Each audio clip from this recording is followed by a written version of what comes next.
que nos acompañan en esta serie de estudios llamado Caminando en el Cristianismo.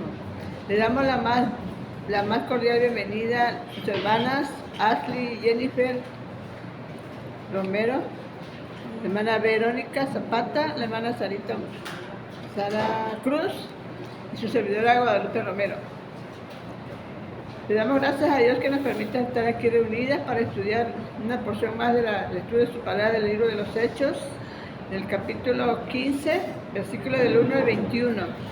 Daremos inicio a esta primera oración con la hermana Verónica, por lo cual les invito a inclinar nuestros rostros en señal de reverencia. Padre nuestro que estás en el cielo, santificado sea tu santo y bendito nombre. En esta mañana un puñado de tus hijas estamos reunidas para estudiar una porción más de tu palabra, Señor. Danos sabiduría, danos toda esa voluntad, Señor, de aprender y seguir enseñando. Porque todo esto te lo pido para que nos dirijas conforme a esta oración que estamos pidiendo, Señor. En el nombre del Señor Jesús. Amén. Amén. Bueno, buenas tardes. Hermanas, vamos a empezar nuestro estudio, como dijo la hermana, en Hechos 15, 1 al 21. Vamos a ver ahorita qué pasó en el concilio de Jerusalén.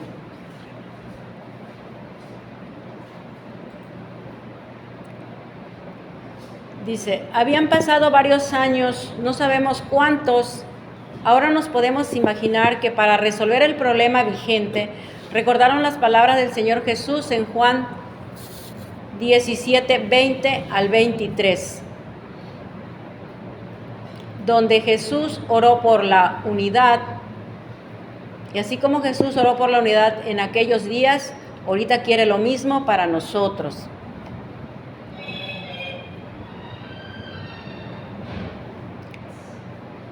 Vamos a ver ahorita qué significa concilio. El significado de concilio en latín, concilium, igual que asamblea. En griego, sínodos, igual camino hecho en común. Y es una reunión de autoridades eclesiásticas para deliberar y decidir sobre asuntos relacionados con la fe, la moral y la disciplina. Eso es lo que iban a hacer los apóstoles. Vamos a ver 15, 1 al 5.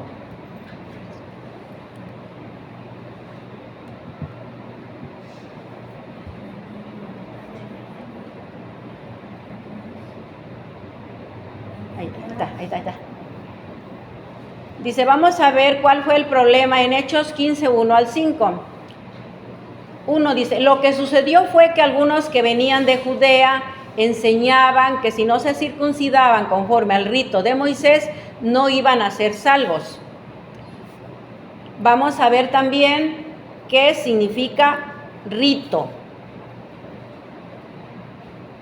Dice, rito es una costumbre que se repite en forma invariable, pero siempre con unas normas ya establecidas. ¿Sí? Sabemos que los de Judea querían que se circuncidaran conforme al rito de Moisés. Entonces el rito de Moisés era una costumbre que tenían los judíos. Dice, en el 2 dice, como Pablo y Bernabé tuvieron una discusión con ellos, no pequeña, se dispuso que subieran a Jerusalén con otros hermanos a los apóstoles y ancianos. El 3 dice, fueron encaminados por la iglesia y pasaron por Fenicia y Samaria y contaban las conversiones de los gentiles, causando gran gozo entre los hermanos.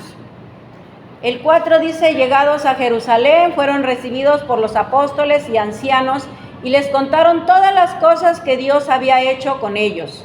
El 5 dice, algunos de los fariseos que habían creído les dijeron que otra vez era necesario circuncidarse y guardar la ley de Moisés.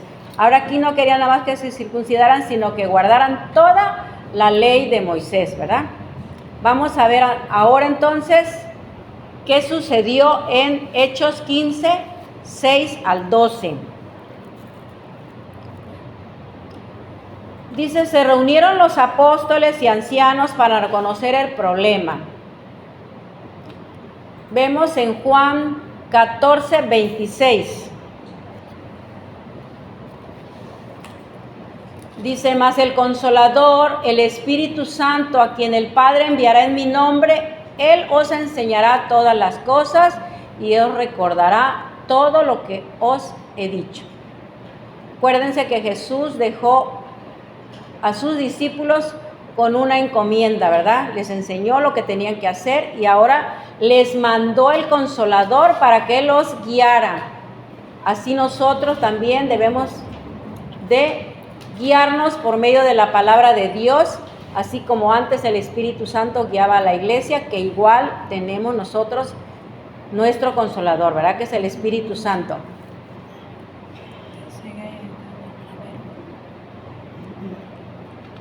En el 7 dice, después de un buen rato de discusión, Pedro se levantó y dio 3 argumentos a favor de la libertad y de la gracia. Sabemos que hoy ya somos libres porque Jesús nos hizo libres, ¿verdad? Entonces, anteriormente, ¿cuál era la discusión? Que tenían que guardar la ley de Moisés y en la ley de Moisés era circuncidarse igual, pero ahora, ¿qué dice Pedro? Sí, dio 3 argumentos, uno a favor de la libertad y la gracia, dice. ¿Por qué? En 1 dice, Cornelio y su familia y todos los gentiles, Dios les había dado el mismo espíritu de la misma manera. Tenía pruebas de que Dios ya había incluido a los gentiles para salvación. Dice, que a los apóstoles en el día de Pentecostés, los fariseos que se habían convertido al cristianismo estaban tratando de someter a los cristianos gentiles a un yugo que ellos ni sus antepasados pudieron llevar.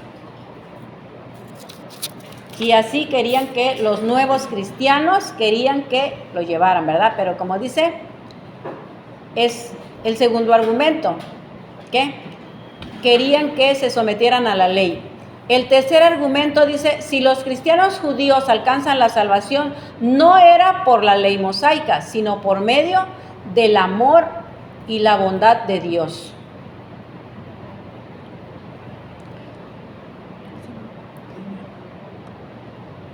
Dice, entonces, cuando Pedro ya hizo esos tres argumentos, dice, entonces la multitud cayó y Bernabé y Pablo contaban cómo Dios había hecho grandes señales y maravillas por medio de ellos entre los gentiles.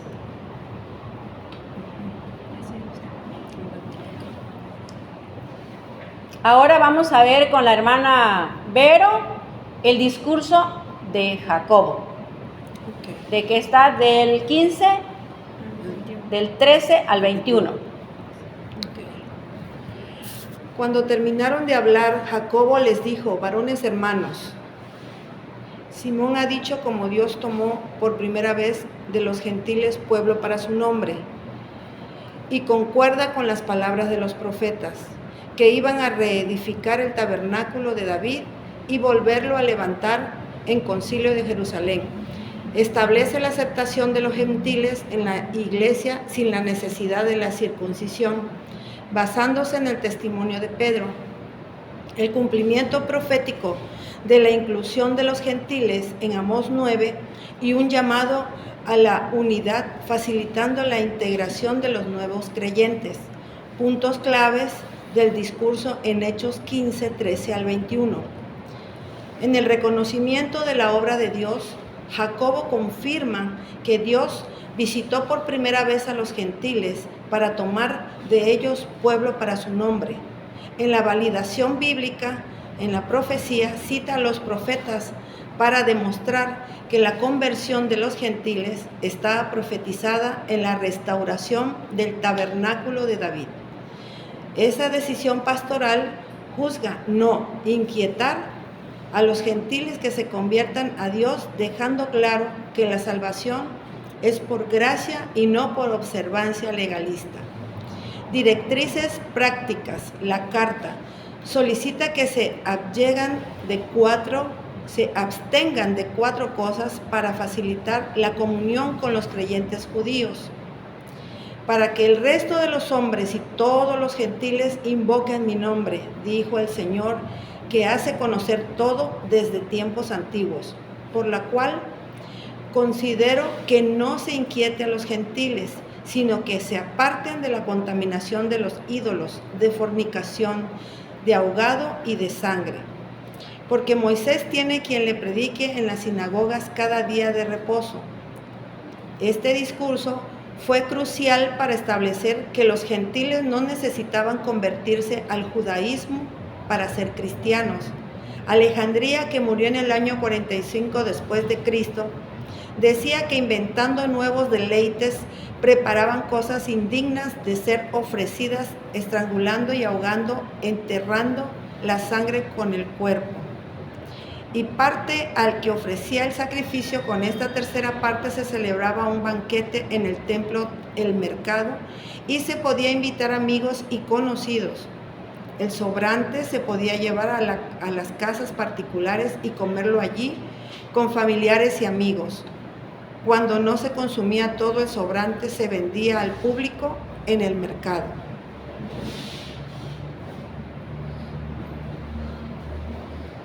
Hermana Ashley va a hacer un comentario. Dilo. Ahora la hermanita Ashley nos va a hacer un comentario de lo leído. De los cuatro, De los cuatro abstinencias que dijo Jacob. De las 4 abstinencias que dijo Jacob. Ya regresé. Ahí. Bueno, como primer punto, como ver en esta historia es de que el primero son no sacrificado a los ídolos. El profeta Juan León comenta: parte se consumía en el mismo sacrificio, parte se reservaba a los sacerdotes y parte al que ofrecía el sacrificio. Con esta tercera parte se celebraba un banquete en el templo y se podía invitar amigos y conocidos. El sobrante se podía llevar a las casas particulares y comerlo allí, con familiares y amigos. Cuando no se consumía todo, el sobrante se vendía al público. De ahí contamos con el siguiente punto, el mercado. Fornicación, que fue el mercado, perdón. El segundo punto, fornicación, relaciones sexuales fuera del matrimonio. Martirio Ana Namara dice que los habitantes de Antioquía tenían fama de volubles, sarcásticos y disolutos. Practicaban ritos silenciosos en el templo de los apóstoles, donde esclavas servían de prostitutas, pues se creía que a través de esta unión se entraba una unión con la divinidad. Es posible que tal costumbre haya inspirado al apóstol Pablo el comentario de 1 Corintios 6, 15 al 18.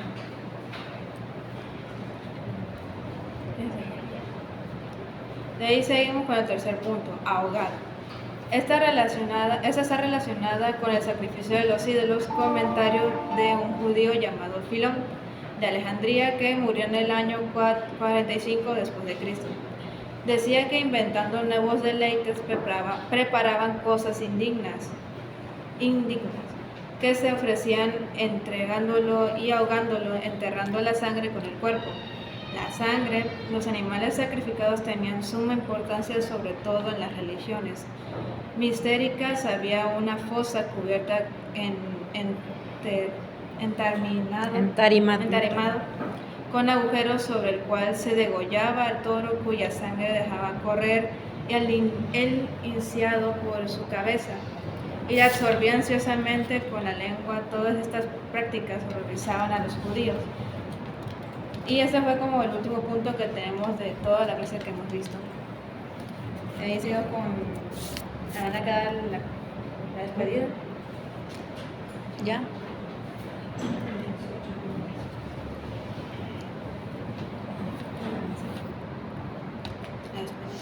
Bueno, hermanas, hemos llegado al final de la clase del día de hoy, esperando que la palabra permanezca en nuestros corazones y le pongamos en práctica en nuestras vidas.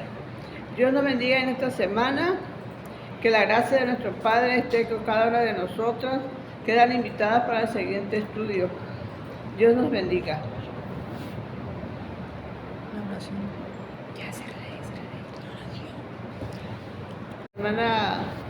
Hermana Sara. Oremos, inclinemos nuestros rostros.